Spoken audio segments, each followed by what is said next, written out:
एक बार की बात है, एक शहर में रोहित नाम का एक लड़का रहता था।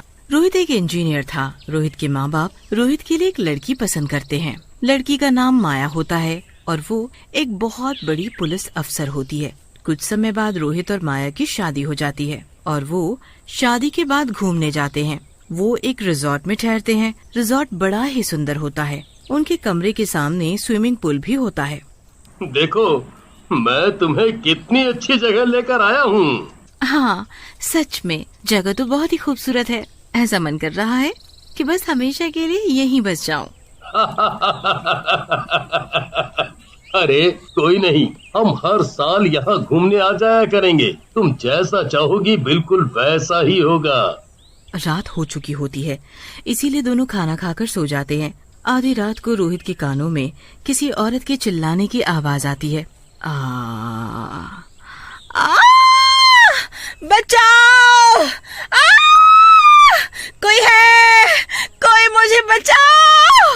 रोहित घबरा कर उठ जाता है तो देखता है कि माया बिस्तर पर नहीं है। उसे बिस्तर पर ना पाकर वो घबरा जाता है। रोहित को लगता है कि वो माया की ही आवाज है। वो इधर उधर कमरे में देखता है, फिर बाथरूम में जाता है, पर माया कहीं नहीं होती। उसके बाद रोहित की नजर बाहर स्विमिंग की तरफ जाती है तो वो देखता है कि एक औरत पानी में डूब रही है और चिल्ला रही है, बचाओ! बचाओ! कोई मुझे बचा लो! रोहित भागकर बाहर जाता है तो देखता है कि स्विमिंग पूल में कोई डूब रहा है। उसके बस हाथ ही बाहर होते हैं और वो बुरी तरह जले हुए होते हैं और उनमें लंबे लंबे नाखून होते हैं। ऐसा लगता है जैसे वो किसी चुड़ैल के नाखून हैं। ये क्या है? ये किसके हाथ हैं? माया, माया, तुम कहाँ हो माया? क्या हुआ रोहित? तुम चिल्ला क्यों रहे हो? क्या बात है? तुम कहाँ थी? मैं तो सो रही थी। तुम बताओ, तुम्हें क्या हुआ है? वो स्विमिंग पूल में चुड़ैल। हाँ, मतलब मैंने बस उसके हाथ देखे थे और वो बुरी तरह जल रहे थे। उसके लंबे लंबे खतरनाक नाखून थे। मुझे तो सोचकर भी डर लग रहा है। ये आपका वहम होगा।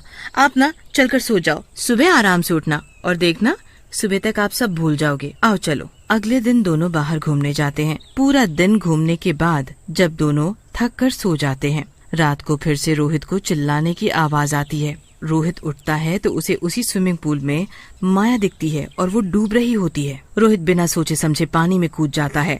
पानी के अंदर वो रोहित का पैर खींच लेती है।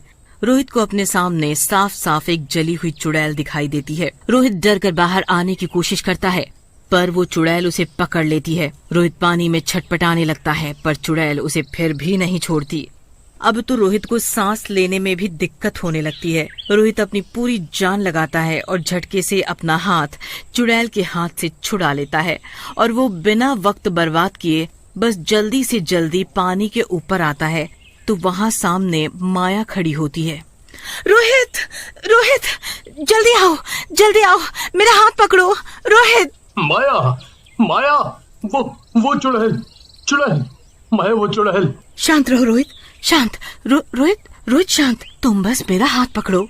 रोहित अपना हाथ माया को देता है। माया रोहित को स्विमिंग पूल से बाहर निकाल लेती है और कमरे में ले जाकर बिस्तर पर लिटा देती है। आज तो मैंने उस चुड़ैल को साफ साफ सामने से देखा। हम यहाँ से कल ही वापस चले जाएंगे। मैं यहाँ एक दिन भी नहीं रुक सकता। और तुम ये बताओ कि क्या तुमको कभी वो चुड़ैल नहीं दिखती? और हमेशा तुम रात को कहाँ गायब हो जाती हो? मैं तो यही होती हूँ। मैं भला यहाँ अकेले कहाँ जाऊंगी? माया सो जाती है पर रोहित को नींद नहीं आती। वो पूरी रात सोचता रहता है, कुछ तो गड़बड़ है। ये इत्तेफाक नहीं हो सकता। हर रात मुझे वो चुड़ैल आवाज देती है और जब भी मैं उठता हूँ तो माया गायब होती है। जब माया आती है तो चुड़ैल गायब हो जाती है। आखिर ऐसा कैसे हो सकता है? मुझे इसका पता लगाना ही होगा कि माया चुड़ैल के आने के वक्त कहाँ गायब हो जाती है और उसके लिए मुझे यहीं रुकना होगा। रोहित अगले दिन वापस जाना कैंसिल कर देता है और हर वक्त माया पर नजर रखता है। पूरे दिन माया अच्छे से रहती है पर जैसे ही रात होती है तो रोहित सोने का नाटक करने लगता है। माया भी उसके बगल में सो रही होती है। जैसे ही माया को लगता है कि रोहित गहरी नींद में सो गया है, वो धीरे से उठकर बाहर जाती है। रोहित थोड़ी सी आंखें खोलकर देखता है कि माया बाहर गई। वो चुपके से उसके पीछे जाता है, उसे देखने लगता है। माया स्विमिंग पूल में पैर डालकर बैठ जाती है।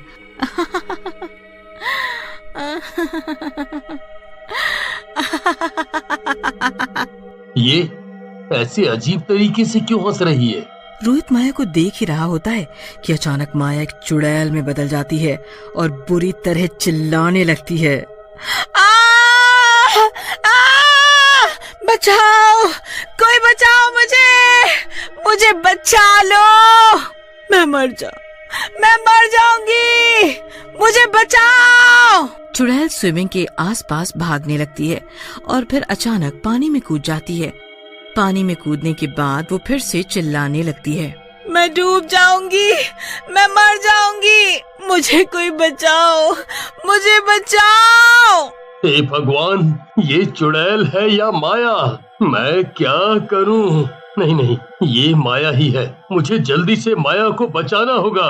रोहित जल्दी से बाहर भागता है और माया को बचाने के लिए पानी में कूद जाता है। पहले की तरह चुड़ैल फिर से रोहित को अंदर खींच लेती है। रोहित को उस चुड़ैल का जला हुआ शरीर दिखाई देता है। वो बहुत बुरी तरह से जली हुई होती है। चुड़ैल रोहित का हाथ पकड़कर उसे बिल्कुल अंदर ले जाती है और एक कोने की तरफ इशारा करती है। रोहित को उस कोने में एक चेन दिखती है जिसमें एक लॉकेट होता है। चुड़ैल तभी अचानक से गायब हो जाती है। रोहित हांफता हुआ पानी से बाहर आता है और किनारे पर आकर सांस लेता है।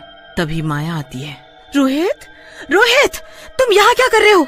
चलो जल्दी बाहर आओ, चलो जल्दी बाहर आओ। माया रोहित को बाहर निकाल लेती है और कमरे में ले जाकर लिटा देती है। तुम कहाँ थी माया? मैं तो सो रही थी और जब आपकी चीख सुनी तो मैं भागी बाहर आई। झूठ मत बोलो माया, मैंने तुम्हें खुद मुझसे पहले बाहर स्विमिंग के पास जाते देखा था और तुमने ही स्विमिंग में मुझे खींचा था और तुम ही मुझे अंदर ले गई थी। नहीं रोहित, मैं कहीं नहीं गई और मुझे तो स्विमिंग भी नहीं आती, बल्कि मुझे तो गहरे पानी से बहुत डर लगता है। तुमको यकीन नहीं है तो अभी मम्मी को फोन करके पूछ लो। रोहित माया की माँ को फोन करके पूछता है तो वो भी यही बोलती है कि माया को बिल्कुल भी स्विमिंग नहीं आती और वो गहरे पानी से डरती है। वो तभी के तभी बिस्तर से उठता है, स्विमिंग में जाकर कूद जाता है और अंदर जाकर उस लॉकेट को बाहर निकाल लाता है। रोहित उस दिल वाले लॉकेट को खोलता है तो उसमें एक लड़की की फोटो उस रिजॉर्ट के मालिक के साथ होती है। रोहित अगले दिन उस लॉकेट को लेकर आसपास के लोगों से पूछता है कि ये तो दूर बस्ती में रहती थी पर अचानक एक दिन ये गायब हो गई। इसकी माँ ने इसे बहुत ढूंढा पर ये मिली ही नहीं। पर हुआ क्या है? नहीं, कुछ नहीं। अरे बताओ ना साहब जी, आप बहुत परेशान लग रहे हो। आप बताओ, क्या पता मैं आपकी कोई मदद कर सकूं। रोहित उस औरत को सारी बात बताता है।